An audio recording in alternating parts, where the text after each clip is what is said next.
Boa tarde, tudo bem? Pessoal, sejam muito bem-vindos. Vamos iniciar agora o nosso evento, que é o Agronegócio Brasília 2023, que teremos grandes temas para tratar tanto do direito do agronegócio, como também da insolvência empresário também do setor. Então, já para não atrasar nossa pauta também, já gostaria de passar a voz para a Poliana, para que eu possa convidar todos deste painel para compor e iniciar neste momento. Boa tarde a todos. É uma alegria enorme receber os juristas aqui na nossa região para falar de um tema que me é tão caro, que é o agronegócio. É o que está na história da minha família, é o que está na minha vida desde sempre. Nós temos aqui uma das regiões mais prósperas do Brasil em termos de produção de grãos, então acho importantíssimo que a gente traga essas pautas e discuta tudo isso aqui pertinho. Então eu quero convidar, para não demorarmos mais, né, Wilson, para compor aqui a nossa mesa, doutora Juliana, doutor Saul Torinho e doutor Wesley.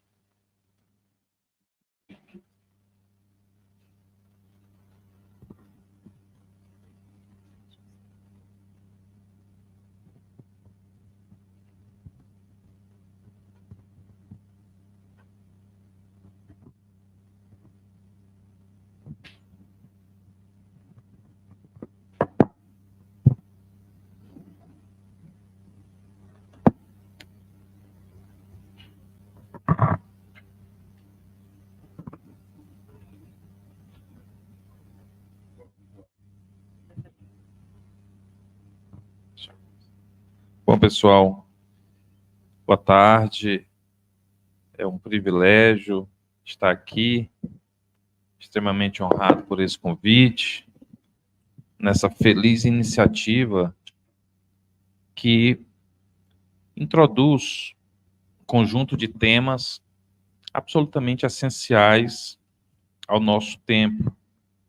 Antes de vir para cá, estava revisando um pouco a minha fala e me deparei com uma manchete de um jornal que dizia: Brasil, o supermercado do mundo. Mostra um pouco da aventura do que está acontecendo no Brasil, fruto de muito trabalho que diz respeito a esse universo agro, mas também de uma grande responsabilidade, notadamente com a estruturação jurídica dos múltiplos desafios que giram em torno dessa epopeia que a nossa geração tem a alegria de assistir. País associado a elementos que são essenciais para qualquer nação: trabalho, produtividade, comprometimento, exportação, números. É realmente um Eldorado. No meu caso, nesse nosso primeiro painel, Juliana e Wesley, que me foi franqueado apenas um macrotema de contratos, e aí montei, claro, a partir da minha realidade, uma realidade que sinto mais desenvoltura no âmbito do direito constitucional, então um pequeno recorte voltado para a questão da segurança jurídica, mas sabendo que na sequência ouvirei minha colega e o meu colega com outras nuances igualmente dentro desse macrotema. A minha fala não é uma fala longa, vou respeitar aqui o nosso tempo, e ela se inicia dentro dessa perspectiva de segurança jurídica. Eu acho que o primeiro ponto, ao falar sobre segurança jurídica, a partir do tema de contratos em agronegócio, é ter o sentimento de que o mero fato de termos uma ordem jurídica já é o bastante para conferir segurança nessas interações instrumentalizadas por contratos. primeiro dos elementos é simplesmente a máxima antiga, conhecida, mas que nem sempre é respeitada, de cumprimento dos contratos. Os contratos existem, há uma razão para que eles existam. O cumprimento desses contratos, o cumprimento a esses contratos é algo necessário para que todo o sistema funcione.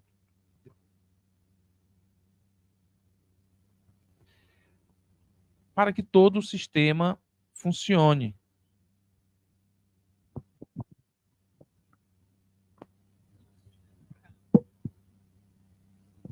Obrigado.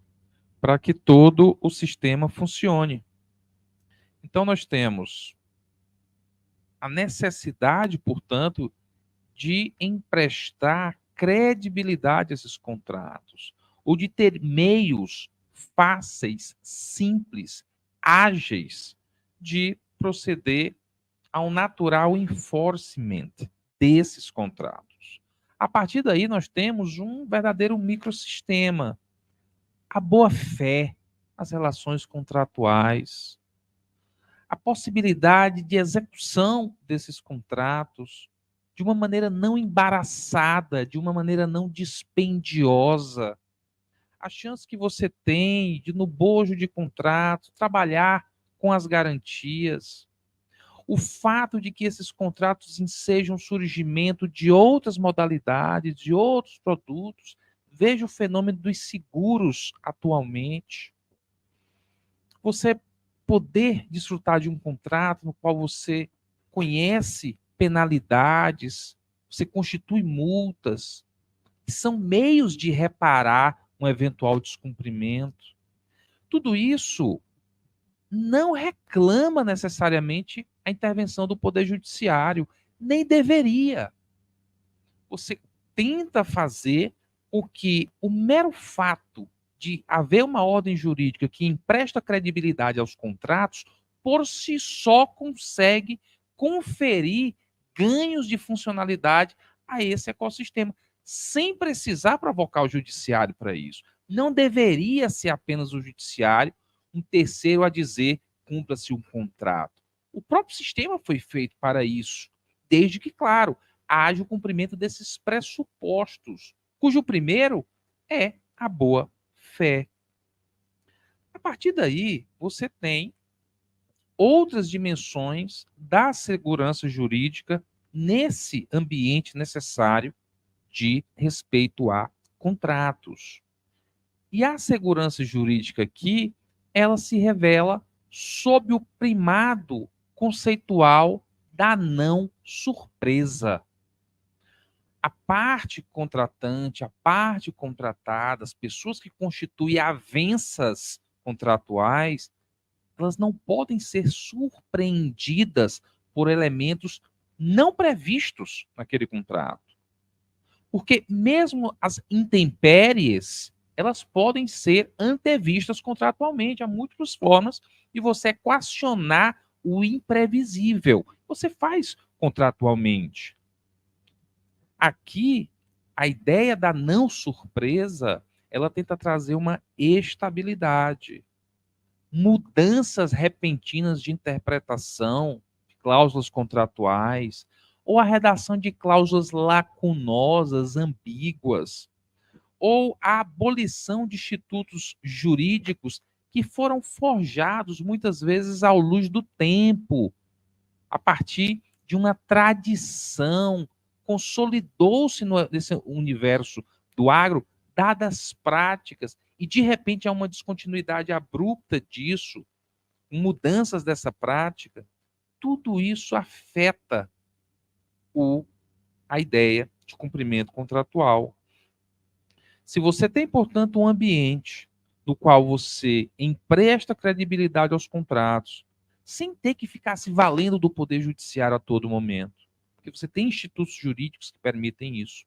Se você tem um ambiente de estabilidade, portanto, um ambiente que revela segurança jurídica por meio da não surpresa, aí sim você pode ter, como um último momento necessário, mas mais lento, mais dispendioso o Poder Judiciário. Aí é quando não tem mais jeito. Mas esse mesmo Poder Judiciário, ele também precisa se comportar em ordem a vitalizar os instrumentos contratuais e não esvaziar sua eficácia. Se eu tenho uma certa loteria no Poder Judiciário, se eu preciso identificar quem é o juiz da vara, se eu preciso identificar quem é o plantonista no recesso, ou qual a Câmara, ou qual desembargador, isso já é uma disfuncionalidade, porque não há, portanto, estabilidade. E não havendo estabilidade, já não há que se falar em segurança jurídica. Você está blindado contratualmente, você teve que provocar o judiciário e você continua num ambiente de insegurança, porque essa instabilidade, ela não consegue trazer funcionalidade a toda essa estrutura jurídica que foi erguida simplesmente para formalizar uma relação entre pessoas. Não deve haver, portanto, no judiciário a necessidade, estou falando para colegas, todo mundo que conheço aqui é colega advogado, colega advogada, não deveria haver, por nossa parte, a necessidade de um agir estratégico. Esse tipo de situação que eu acabei de descrever. Você calcular quando é um recesso, você calcular que é um juiz substituto, isso já é uma disfuncionalidade. Não deveria ser assim. E todos nós, em algum momento, a gente se enxerga premido por isso. Porque, infelizmente, a disfuncionalidade do judiciário empurra para nós esse agir estratégico. Realmente eu preciso saber quem é o juiz plantonista, porque dependendo, isso pode mudar completamente a análise jurídica feita sobre um contrato que, em tese, deveria ser objetivo. Não posso ter também do Poder Judiciário interpretações que nulifiquem a ordem jurídica, interpretações que destruam o contrato. Essa incursão nos contratos ela é excepcional, precisa de pressupostos, sob pena de eu não precisar nem de contrato. Se der problema, eu judicializo depois. Você desincentiva a lógica contratual. Tudo isso, portanto, dentro dessa ideia que achei por bem dividir com vocês hoje, no macrotema contratos, no ambiente do agronegócio, na minha temática segurança jurídica. Portanto, temos, primeiramente, a compreensão de uma ordem jurídica, que tem pressupostos claros quanto à necessidade de respeito aos contratos. Na sequência, uma ideia de não surpresa, que traz estabilidade. E, por último, havendo a intervenção judicial, o próprio Poder Judiciário precisa cumprir o seu papel. E um papel que seja um papel que não esvazie ou nulifique a razão de ser dos contratos. Para concluir, como também há no nosso tema uma tentativa de abordagem com o meio ambiente, que parece extremamente necessária, benfazeja, atual, moderna, um casamento perfeito entre a produção e o desenvolvimento sustentável, um país que é um líder disso no mundo, tem mais a ensinar do que a aprender, que é o Brasil, mas que, claro, tem seus compromissos naturalmente ambientais. Eu tomei a liberdade de trazer um acórdão que, para mim, é o mais emblemático caso que dialoga com um plexo relevante do universo do agro e o meio ambiente, que é o acórdão da ADC 42, que apreciou o chamado novo Código Florestal.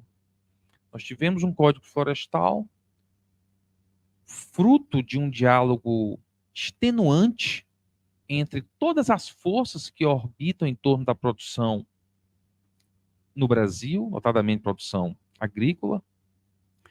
Então, editou-se um código. Esse código foi questionado. E quando o Supremo Tribunal Federal volta com sua decisão, que em grande parte manteve o código, o relator, ministro Luiz Fux, ele traz em 3 ou 4 parágrafos aquilo que me parece ser um norte para todas essas discussões.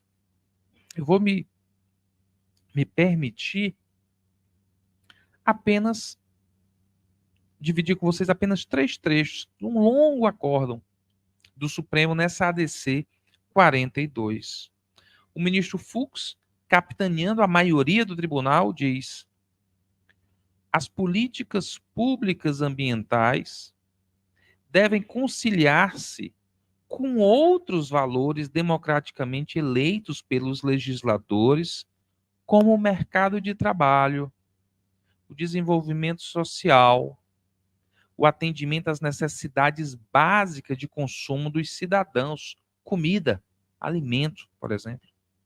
Dessa forma, não é adequado desqualificar determinada regra legal como contrária ao meio ambiente, ou mesmo sob o genérico e subjetivo rótulo de retrocesso ambiental, ignorando as diversas nuances que permeiam o processo decisório do legislador. O ministro Fux, ele encerra, ele dá fim a esses espantalhos, ele acaba com esse maniqueísmo e ele traz uma compreensão absolutamente suave da mais absoluta harmonia na convivência entre elementos distintos de uma Constituição que, como ele disse, exorta o meio ambiente ao mesmo tempo que exorta o desenvolvimento.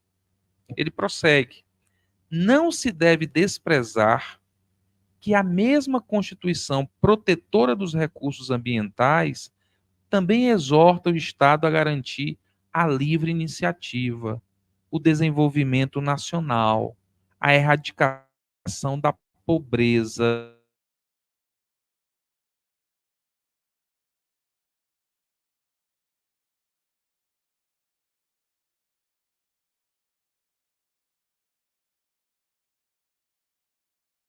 públicas ambientais, suscita o duelo entre a tutela ambiental e a tutela do desenvolvimento.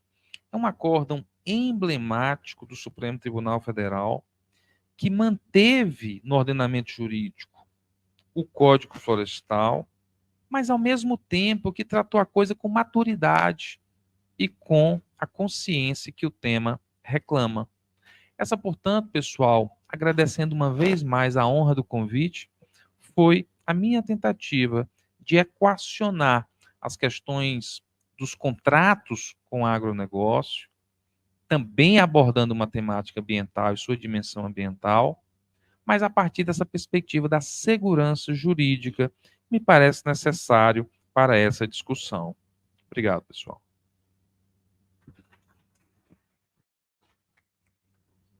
Parabéns, doutor Saul, ainda bem que o senhor começou, que facilitou muito aqui meu trabalho posterior.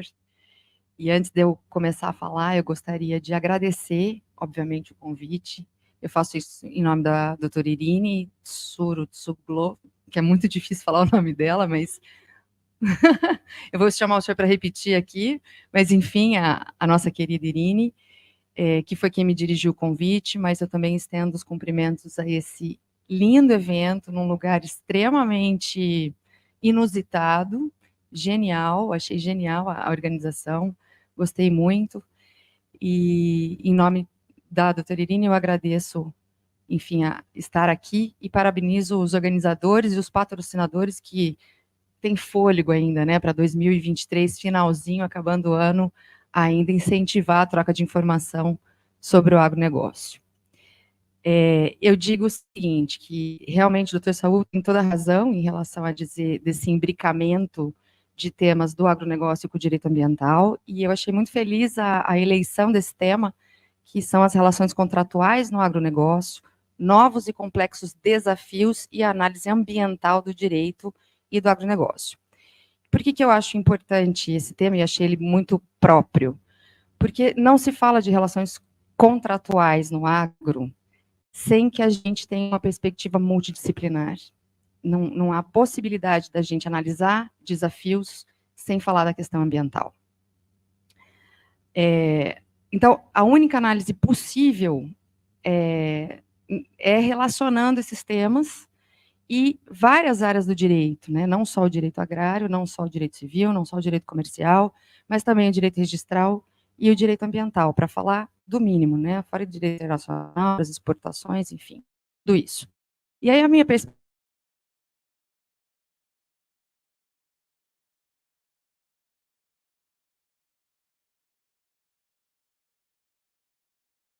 é mais afeita ao tema da mesa.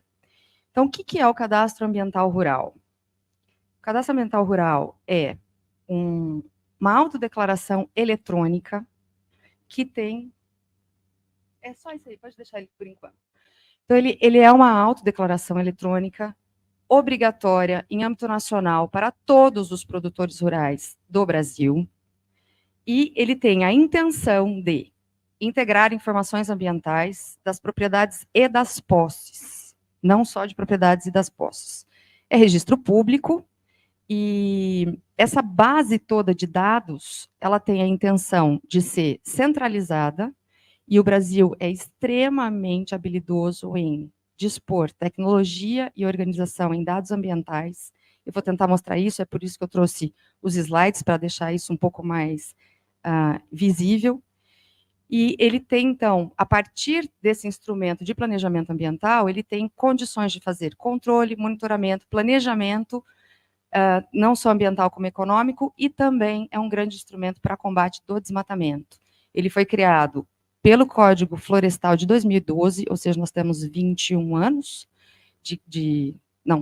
11 anos, né, de cadastro. Ele está em curso no artigo 29, que diz lá quais são os documentos e as informações mínimas que a gente tem que cadastrar no sistema. Esse sistema vai para a base do Sistema Nacional de Informação do Meio Ambiente, que é o SINIMA. Isso tudo a gente pode consultar nos sites do Ministério do Meio Ambiente, no Serviço Florestal Brasileiro, no SICAR, e essas informações todas, quando a gente consulta esses dados, você vai ver que elas estão todas já muito integradas, e a gente colhe muitas informações a partir daí. Sendo autodeclaratório, o cadastro ambiental rural, ele exige que a gente disponha de informações do proprietário ou do possuidor, sendo dito que, sendo feita a matéria civil, obviamente que o CAR, que é uma informação ambiental dentro do Código Florestal, ela não confere posse ou propriedade a ninguém, ela não legitima, obviamente, por uma questão até de competência, né, de legislação aplicável a cada caso desses, e a gente tem obrigação, como produtor rural, de informar os dados georreferenciados do perímetro da propriedade, informar onde está a reserva legal, que o produtor rural tem condição de alocar e escolher onde ela fica, dizer das áreas de APP, que é a área de preservação permanente, e se ele tem um déficit ou uma inconformidade com a legislação ambiental. Isso é uma grande sacada do quê? Porque a partir do cadastro ambiental, você pode aderir como produtor rural ao PRA, que é o Programa de Regularização Ambiental. Uma série de efeitos contratuais advém desta situação. Por exemplo, uma delas, quando você registra o seu CAR, você recebe um número. Esse número te habilita a contratar, por exemplo, crédito público. Sem CAR, você não contrata mais crédito público. Sem CAR, você não faz um contrato de compra e venda seguro. Ou seja, essas informações, elas vêm lá do direito ambiental, mas elas são impactantes e bastante importantes para as demais relações contratuais do agronegócio. E aí, quando a gente diz que eu não tenho lá uma vegetação ativa, eu consigo fazer um planejamento ambiental, corredores ambientais. Então, isso é uma decisão que quem tem a competência de analisar é o órgão ambiental estadual. Então, nós temos toda uma integração do Código Florestal, de uma legislação nacional, e aí você integra essa legislação com a legislação estadual, protetiva, local, com regulamentação estadual, e que você vai conseguindo planejar essa formação de preservação e construção de uma realidade mais eficiente corredor ecológico para, por exemplo, preservação de fauna. Então, tem uma série de critérios, e vejam, são critérios ambientais, mas que podem representar bastante impacto nas relações comerciais e contratuais. A reserva legal, eu vou falar dela um pouquinho mais adiante, mas primeiro eu quero mostrar para vocês como o Brasil é genial. Pode passar, por favor. Aqui é o site do CAR. Super simples. Você baixa ele uma vez pela internet e depois você tem condição de trabalhar offline nele para fazer seu CAR, enviar seu CAR e retificar seu CAR. O produtor rural, colocando lá os meios e instrumentos que são os necessários e mínimos, ele depois retifica isso offline, ou seja, ele faz isso da roça, o que é extremamente importante para as pessoas que estão no campo. E as necessidades que a gente tem de retificação de CAR, sobretudo na questão da reserva legal, porque ela pode ser, a partir de uma mudança na legislação, ela pode ser realocada. Isso também tem um impacto importante, também falo disso daqui a pouquinho. Pode passar, por favor. Aí, o que acontece? SICAR é o sistema onde você cadastra o CAR, você registra todos os imóveis, tem um monte de download. Quando você clica no estado da federação, você abre o estado, o município. Você chega no perímetro da sua propriedade rural. É extremamente interessante, é lindo de ver. E a gente tem uma precisão metal bastante clara, assim, sabe? Então, você vê mesmo onde estão todas as vegetações, mata nativa e tal. Ou seja, isso também é um instrumento de que você consegue mapear desmatamento de forma imediata. O que também tem sido um problema, porque agora pululam multas, só com imagens de satélites comparativas a gente já tem multas milionárias sendo emitidas. Mas, de qualquer forma, o sistema é muito interessante. Pode passar também. Aí, o que nós temos? O CAR tem 11 anos, os produtores rurais demoraram a se cadastrar, mas existe um cadastro importante já, um volume de cadastro importante. A maioria dos estabelecimentos rurais já estão cadastrados no CAR, e a gente passou a ter um boletim. Pode passar, por favor.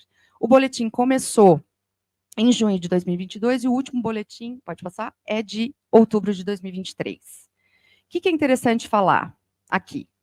Dados nacionais. Nós temos 7.200.000 propriedades rurais, cadastros, desculpe, nós temos esse número de cadastro. Nós temos o número de cadastros que já estão sendo analisados, ou seja, de 7 milhões, nós temos 2 milhões em análise, sendo analisados, isso no Brasil. E nós temos cadastros concluídos depois de 11 anos, 101.000. Isso representa 0,4% desses 7 milhões de cadastros. E isso é um gargalo do agronegócio, é sobre isso que eu quero falar. E aí nós temos, ali também, você já vê nos dados gerais, a porcentagem de solicitações de adesão ao PRA, o que é também extremamente interessante. E aí, quando você chega no site do CAR, super simples, CAR, priorizado brasileiro, estaduais que são os competentes para a regularidade do CAR. Só isso. E é lindo e suficiente, porque a gente consegue ter bastante dados daí. Pode passar. O Paraná, onde eu advogo, é o primeiro estado a cadastrar um CAR, e por isso que eu trouxe em homenagem. E nós temos lá, 509.000 cadastros, 2.000 cadastros com análise concluída. E 57% daquela população do Paraná pedindo para aderir ao CAR. Pode passar. São Paulo foi o segundo estado, também de 420.000, tem 22.000 cadastros concluídos, análises de CAR concluídos, pode passar. Em homenagem ao Distrito Federal, trouxe também 18.000 cadastros, 102 cadastros concluídos. Pode passar, por favor. Aqui também, para mostrar para vocês que esses dados todos são passados também para o Serviço Florestal Brasileiro, num esforço de integração desses dados ambientais a nível nacional, então vocês podem consultar. Ele é feito não só pelo número de cadastros, mas a partir do número de hectares que estão já cadastrados, e tudo em imagem georreferenciada. Pode passar, por favor. E aí é um dado do valor econômico, que o CAR tem 0,4% só de análise total. Pode passar. E aí, qual que é o problema da análise? O que aconteceu? O Código Florestal trouxe a competência para os órgãos estaduais analisarem o CAR. Só que nós não temos efetivo nos estados para isso. A gente não tem mão de obra. A gente não tem uma série de programas que agora estão sendo implementados, que é de uso tecnológico para fazer tratamento de dados satelitários, para analisar a regularidade dos dados lançados no CAR. Isso está sendo implementado agora. Então, assim, a gente tem uma tecnologia bastante importante, mas você tem que capacitar os órgãos ambientais estaduais para isso. Você tem que implementar esses órgãos, você tem que incentivar. E o que aconteceu? Esse incentivo não foi visto. Então, assim, é desproporcional o quanto se exige de órgãos ambientais estaduais e o quanto eles têm de capacidade de absorver esse trabalho. Então, nós temos 11 anos de CAR com essa porcentagem de 0,4% deles apenas analisados até o final, com todas as questões atinentes a contratos que advêm daí paralisadas. Por exemplo, emissão de CRA, que é uma cota ambiental, rural ambiental, que você pode, é um título que você negocia na Bolsa de Valores e gera crédito para esse produtor rural. E a gente não consegue fazer isso, a não ser que você tenha uma análise concluída do CAR. Então, aí, quando ele vem assim, também o site, por CPF, o produtor rural entra no cadastro dele e ele mapeia e acompanha o andamento do CAR. Então, ele vai aparecer assim, analisado, aguardando regularização ambiental, ou seja, ele está no PRA, e esse PRA está sendo estudado pelo órgão ambiental, super complexo, só para você eleger onde você põe uma reserva legal, você precisa de laudo, contralaudo, estudo local e tudo. Então, essa é a situação desse CAR. Analisado em conformidade com a lei, ou seja, está cumprindo toda ali aquela legislação, ok, está concluído, e você tem analisado em conformidade com a lei passível de emissão de CRA. Então, quem vai dar a possibilidade de você estruturar um título para colocar no mercado é a análise do órgão ambiental estadual, sem a qual não é feito. Pode passar, por favor. Quando a análise não está concluída, ela aparece assim, em análise, ou seja, está com o órgão ambiental para que seja uma providência tomada por ele, a análise dele, e tem analisado, aguardando atendimento de notificação. Aí a bola está com o produtor rural, ele tem que cumprir uma determinada exigência para que o CAR dele continue sendo processado dentro do órgão ambiental. Aí, gargalos, e que é o tema da mesa, né? Como é que a gente faz a intersecção entre o direito ambiental e todas as relações contratuais. Plano Safra. Anunciado uma propaganda imensa, maravilhosa, que é o maior plano Safra da história, lindo, realmente. Eu li o plano Safra, ele é lindo. Nós temos o plano Safra há milhões de anos, enfim, e ele é uma continuidade, e realmente ele foi um plano bem pensado. E ele traz essa questão de incentivar a sustentabilidade. E como é que ele faz isso? Ele diz assim, ó, tenho juros mais baratos aqui no meu caixinha para dar para produtores rurais que estejam em conformidade. Em conformidade significa estar com seu CRA concluído, com seu CAR, desculpa, concluído. Ou ter instrumentos de demonstrar que você cumpriu toda a legislação ambiental. Você imagina quantos produtores rurais que são pequenos, médios, têm condição de fazer isso? Tem condição de contratar um laudo, nós estávamos falando ali do custo dos laudos, né, para a gente juntar em processos judiciais. Tem condição de fazer isso? Quando isso é uma obrigação do órgão ambiental fazer de graça e que ele gera um registro público e notório que eu estou regular, ou seja, você anuncia montante imenso de dinheiro e vou dizer, privilegio você que é ok, sustentabilidade adequada, mas eu sei que eu não vou disponibilizar esse dinheiro efetivamente, porque ninguém vai demonstrar que tem a capacidade de acessar esse crédito. Isso é um problema. E a propaganda foi bem feita, ok. Por que também? Porque isso também foi um grande meio em que o pressionou os órgãos ambientais estaduais para que eles fomentassem e disponibilizassem crédito dentro dos órgãos ambientais, fazer a análise. E aí eu me refiro à análise do Dr. Saul mesmo, porque o que começou a acontecer? Como os órgãos ambientais não têm condição de fazer isso, a gente judicializa. Por quê? Porque nós temos CARs de 11 anos sem análise, de 5 anos sem análise. E a gente entra com mandado de segurança dizendo, eu tenho direito a ter a duração razoável do processo, um direito constitucional meu, você precisa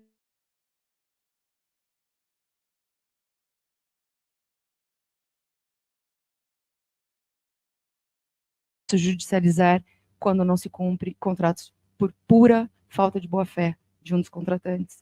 Então, essa a sua palestra precedeu a minha muito adequadamente, porque a gente realmente vive essa realidade nessa intersecção com...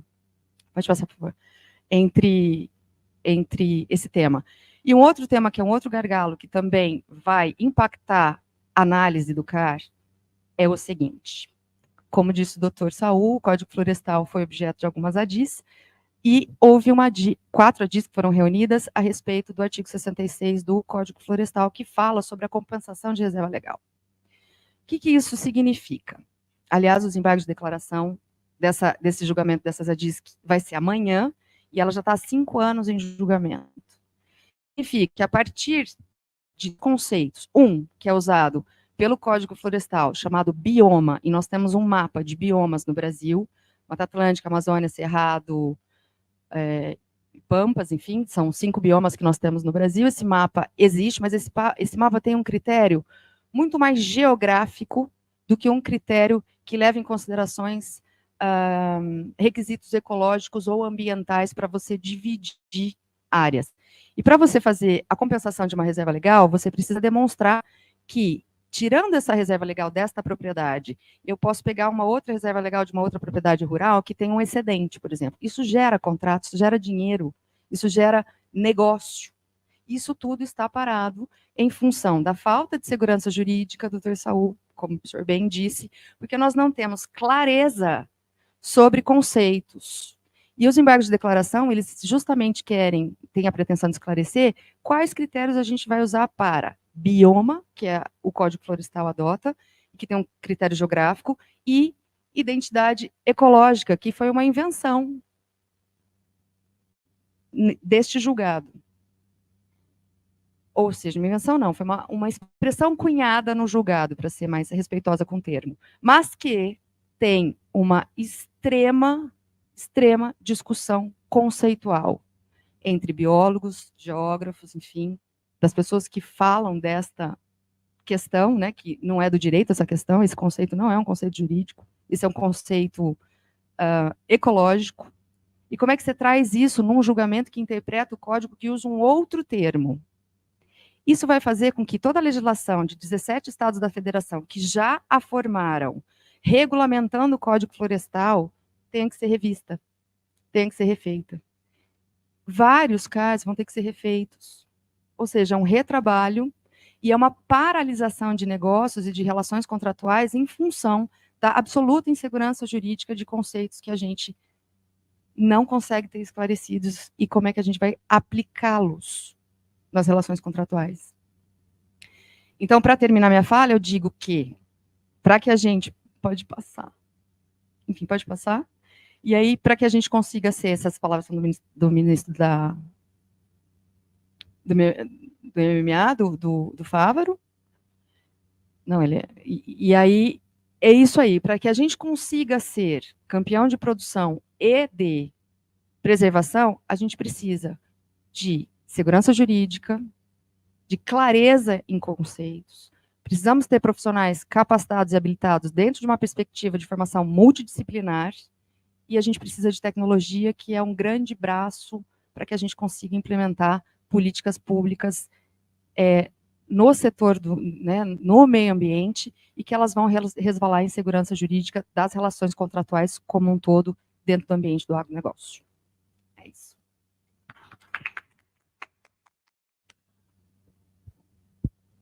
Olá, boa tarde a todos e a todas. É uma satisfação ter que aqui falar de último momento, mas primeiro gostaria de cumprimentar o doutor Saul, a doutora Juliana, experientes e conhecedores dos temas, não só deste, mas de tantos outros que a gente acompanha, doutora Rebeca, doutor Murilo, conselheiro da OAB que está aqui, doutor Thales, da CNI, uma satisfação, o doutor Dani Cabral, que é um advogado à frente do seu tempo, doutor Wilson, que me colocou aqui na mesa hoje, já falei pelo site Juristas algumas vezes, mas fazendo uma complementação, no que tange a área da tributação, e como muito bem colocaste pelo doutor Saul, da qual eu agradeço até a possibilidade de introduzir o tema que eu vou falar sobre a dedutibilidade dos royalties na produção e na dedução, né, para fins de imposto de renda, em que a Receita ultimamente não tem reconhecido essa... Tá bom para falar? Não sei se... Não tem reconhecido a dedutibilidade dos royalties, justamente, doutor Saul, que é na questão da segurança jurídica. Só segurança jurídica mesmo. Em razão, quando tu estavas falando, eu estava aqui procurando até um trabalho que recentemente tinha feito umas pesquisas, o fisco tem pedido que as empresas efetuem a dedução dos royalties para fins de cálculo do imposto de renda na apuração do lucro real, entendendo que ainda não está consolidado, e aí gerando essa insegurança jurídica. São situações de sementeiras e empresas que possuem a contratação via essa exploração, né, de terceiros e que produzem grãos ou até na área da tecnologia, né, empresas que obtentoras de tecnologia em razão de pagamento dessa autorização dos royalties. O fisco, nós temos o regimento do imposto de renda, tanto física quanto jurídica, que ele traz choques de dispositivos, mas na verdade ele tem uma clareza.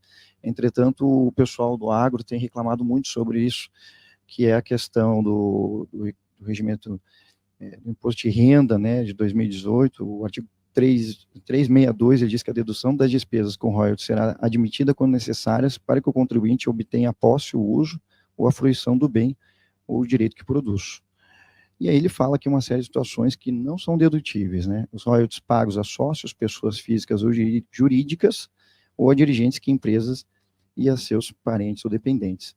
As importâncias pagas a terceiros para adquirir os direitos de uso do bem ou direitos e os pagamentos para extensão ou modificação do contrato, os royalties pelo uso de patentes, invenções, processos e fórmulas de fabricação ou pelo uso de marcas de indústria ou de comércio, quando pagos a filiais aqui, entre outras situações, e ele, mais adiante, coloca o dispositivo no artigo 365, que diz que a soma das quantias devidas a título dos royalties pela exploração de patentes de invenção ou pelo uso de marcas de indústria ou de comércio e por assistência técnica, científica, administrativa semelhante, poderão ser deduzidos como despesas operacionais, o limite é máximo de até 5%. Né? Esse 5% aqui é que é o grande vilão e a grande contestação dessas empresas do agro, é porque justamente na produção, né, e a utilização dessas tecnologias, nesses contratos pelas sementeiras, justamente o custo dos royalties vão de 30%, 40% a 50%. É quase metade da produção. E o fisco, quando permite, é 5%.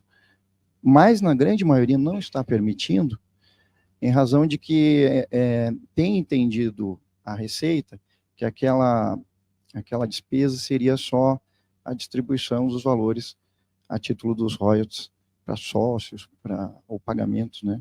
Não seriam despesas, digamos assim. Então, há aí uma insegurança jurídica enorme para o setor. Tanto há que existe um projeto de lei, que é o projeto 947 de 2022, tudo recente, para dizer que, para fins de interpretação e apuração do lucro tributável da pessoa jurídica que atua na multiplicação de sementes, os limites de dedutibilidade não se aplicam aos casos de pagamentos ou repasses efetuados à pessoa jurídica não ligada, entre outras situações. Porque justamente essa situação coloca em risco a produção. E aí o setor do agro, me parece que entrou em 2023 com uma certa dificuldade, né, de alguns setores que entendem que acham que o agro está... disparou, claro que aumentou a produção, aumentaram as receitas, mas os custos são altos, né, para poder manter essa cadeia na produção, sementes, alimentos, eles são extremamente elevados. Então, quando nós vemos lá a receita do agro que foi crescendo nos últimos anos, às vezes se desconhece como se faz a produção, justamente como pequenas, médias empresas também, ou até as grandes que estão com essas questões, com dificuldades. Então, pode ocorrer, inclusive, aqui o bis idem, porque tu tributa a hora de chegar nos sócios, pelos royalties, e também na distribuição da patente. E aí é uma discussão também se é um bis idem. Vai cair lá no judiciário para que vocês, né, como na DIFAL, né, recentemente, brilhantemente colocado pelo Dr. Saul, vão discutir algumas questões, porque ainda no CARF são poucas decisões, doutor Tales, na primeira sessão. Não é comigo, eu sou da segunda sessão. Então, são poucas decisões desfavoráveis à interpretação dos contribuintes, que mudou com o regramento do imposto de renda de 2018. Até então, haveria uma possibilidade das dedutibilidades, e a Receita foi lá e colocou um percentual dentro dos limites, mas colocou mais dificuldades, né? Para poder fazer desse dispositivo, tem que ter algumas questões que, por exemplo, colocar, essas deduções serão admitidas a partir da averbação do ato do contrato no NPI, obedecendo os prazos e as condições de averbação. Então, não é simplesmente a empresa deduzir aquilo que entende devido em relação aos royalties. Tem alguns procedimentos, como averbar esse contrato, né, demonstrar para a Receita essas operações que são realizadas por meio dos contratos, para poder, na contabilidade, no meio contábil, realizar essa operação de dedutibilidade, que é muito discutido em relação a isso, porque para alguns produtores é questão de sobrevivência. 40% da produção é muita coisa, né? Então, e ainda os 5% são questionáveis nessa dedutibilidade. Então, temos algumas questões, a questão sobre os encargos, né, das empresas do agronegócio. Recentemente, nós tivemos uma decisão no STF que permitiu que empresas como trade companies possam realizar as suas operações com isenções das contribuições previdenciárias, né, contribuição previdenciária patronal, que chega a monta de 20%, mas para isso também tem que ter alguns requisitos, e é importante sempre a empresa poder se valer de provas.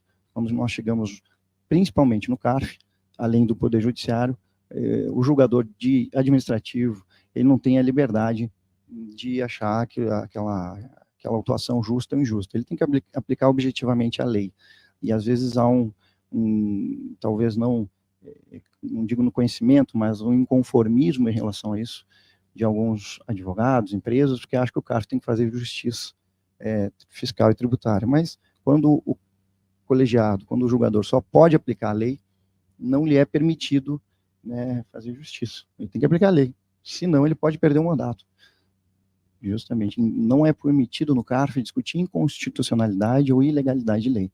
E isso amarra muito o julgador, né? Por mais que ele queira analisar a prova de uma maneira a poder dar provimento ao recurso, ele necessariamente tem que ser atrelado às regras, né, colocadas para julgamento. Então, essas da trade company, por exemplo, das exportações, tem que ter ali um mínimo de prova, indícios, notas fiscais, ainda que os insumos, ainda que aquela produção, ou ainda que o fornecimento de materiais ou de produtos vão formar ali uma exportação para a empresa que vai, de fato, exportar. Nós temos a intermediária, a trade company, que pode realizar essas operações. O STF disse, ok, é constitucional, a questão de não recolher os tributos para fins de exportação, porque elas dizem, olha, a minha produção, os 70%, 80%, vai para o comércio exterior, né? E isso ajuda o mercado interno, aquece o mercado interno, e é muito importante. Então, quando nós falamos do agro, às vezes, esses desconhecimentos sobre os temas, parece que o agro está sempre despontando, de fato está, tem tido um crescimento de excelência, uns investimentos importantes na área da tecnologia, mas também não podemos esquecer que esse crescimento ele vem sempre com duras, né, trabalhos, penas, enfim. Basicamente seria isso a minha colaboração, que eu acredito que poderíamos falar um pouquinho mais, a questão do ITR também, que é o Imposto Territorial Rural, né, há muitas explorações de terras em relação a isso.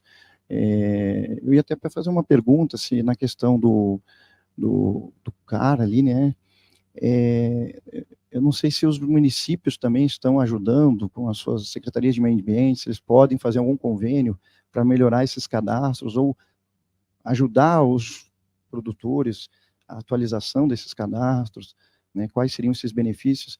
Eu fiquei com uma certa dúvida, porque eu já ouvi essa possibilidade dos municípios realizar esses convênios com esses setores dos estados, da União também, esses órgãos que alimentam esse sistema. E, da mesma maneira, o próprio município pode fazer um convênio com a União, com a Fazenda, e cobrar o ITR. E aí, aquele imposto que geralmente não era tão valorizado no passado recente, porque a declaração, geralmente, em relação a esse imposto era baixa, e a fiscalização mais baixa ainda, passou a ser um pouco mais valorizado, né? Não pela União, mas pelos municípios, porque eles obtêm nesse convênio 100% da arrecadação. Então, está ali o fiscal do município no pé dos produtores. Então, é importante o agro saber em relação a isso, porque o que mais pode servir de prova contrário, doutor Saul, para fins de lançamento do ITR, na questão do valor da terra nua, é justamente um laudo técnico pericial de um profissional habilitado, mas que tem que seguir as normas da BNT. Muitos laudos chegam no CARF, não digo inquestionáveis, mas com dados reais, completos, muito bem elaborados, mas não seguiram as normas da BNT, e isso acaba não permitindo que eles tenham êxito. Quando lá atrás, se o laudo, que eu já tive a oportunidade de ler um recurso, eu gastei um caminhão de terra aqui para poder resolver o laudo, e não foi aceito, mas às vezes uma informação a mais para aquele produtor, para aquela empresa, pode colaborar. Então é importante esses eventos para trazer, né, esclarecimentos, porque justamente o ITR tem, obviamente, julgados do CARF, meados de 2012, 13, 14, 15, mas quando os municípios, em 2018, começaram a realizar, de fato, a fiscalização, choveu de recursos lá para ser julgado. Desde 2019, 20, 21, nós estamos tendo. O convênio teria sido assinado em 2003, foi para a Receita em 2008 para 2009, depois tiveram que fazer a capacitação dos servidores, que havia a idade dos servidores municipais, fiscais municipais, conhecer o sistema federal, e só foi realmente efetivamente, né, permitido em 2016, 17 ou 18 em diante. Então, recentemente, muitas empresas estão recebendo essas autuações de ITR. É importante que seguir bastante e acompanhar as decisões do CARF, porque elas balizam também algumas orientações no poder.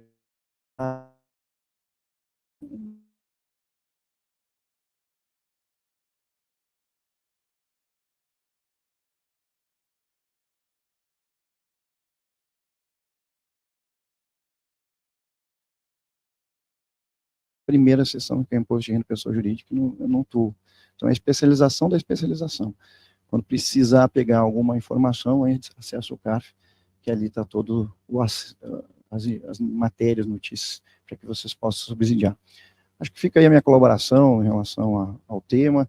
Gostaria de ter preparado algo mais contundente, mas me foi permitido fazer um bate-papo mais informal, né, doutor Wilson? Obrigado, viu? Wesley, você tem o tom da palavra, também é um grande conhecedor do direito tributário, compõe o CAF, e nada melhor do que você para falar sobre tudo isso, né? Pessoal, agradeço a brilhante preparação do doutor Saul, doutora Juliana, e sejam sempre bem-vindos. E essa é a intenção nossa também do Portal Jurista também, de sempre estar fazendo esses pequenos eventos para trazer um network qualitativo, né, e também possamos trazer tantas outras experiências entre nós, né?